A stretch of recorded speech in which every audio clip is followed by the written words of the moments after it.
বেদখল হ'লে তাৰ ব্যৱস্থা লোৱা এটা চৰকাৰী নিয়ম আছে, তেওঁলোকক ইভিকশ্যন কৰিব লাগে।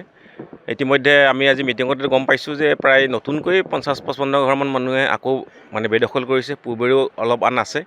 গতিকে ইতিমধ্যে আমাৰ BTR EM ডাঙৰীয়া এটা আছিলে, তেখেতে যিহেতু ফৰেষ্ট ডিপাৰ্টমেণ্টটো চাই, তেখেতে কৈছে ৰিল'কেশ্যনৰ কাৰণে এটা ব্যৱস্থা কৰিছে, খুব ভাল কথা কৈছে। গতিকে আমি এইটো ৰিল'কেশ্যনৰ কাৰণে চেষ্টা কৰিম। সদ্যহতে পাৰ্চনেলি আমি ৰিকুৱেষ্ট কৰিম তেওঁলোকক, যদি তেওঁলোকে নিজাববীয়াকৈ তাৰ পৰা নাহে, তেতিয়াহ'লে আমি চৰকাৰীভাৱে তাৰপৰা ইভিকশ্যন কৰিম। যোৱা বছৰ আমি অন কেমেৰা তেওঁলোকৰ লগত কথা পাতিছিলোঁ, তেওঁলোকে বিভিন্নজনে বিভিন্ন কথা কৈছিল।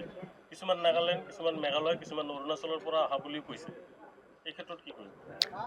যদি তেওঁলোকে অসমৰ নাগৰিক নহয়, তেতিয়াহ'লে আমি ইয়াত সংস্থাপন দিয়াৰ প্ৰশ্ন নুঠে। আৰু যদি হয়তো যদি নাগালেণ্ডৰ মানুহ যদি আমাৰ বড়ো জনগোষ্ঠীয় মানুহ হয়, তেতিয়াহ'লে তেওঁলোকে ইয়াত সেইখিনি সুবিধা পাব, বা অন্যান্য অসমৰ যিখিনি জনগোষ্ঠী আছে থলুৱা, তেওঁলোকে পাব, কিন্তু বাহিৰা মানুহে নাপায় ইয়াতে। বলপূৰ্বক উচ্ছেদৰ বিপৰীতে এটা আলোচনাৰ মাধ্যমে উচ্ছেদটোক আপোনালোকে প্ৰাধান্য দিয়াটো উচিত ভাবেনে? ভাবোঁ, যিহেতু এটা কি কাৰণে মই ভাবিছোঁ, কাৰণ পূৰ্বতেও তেওঁলোকক ইভিকশ্যন কৰা হৈছিল, আকৌ পুনৰ গুচি আহে।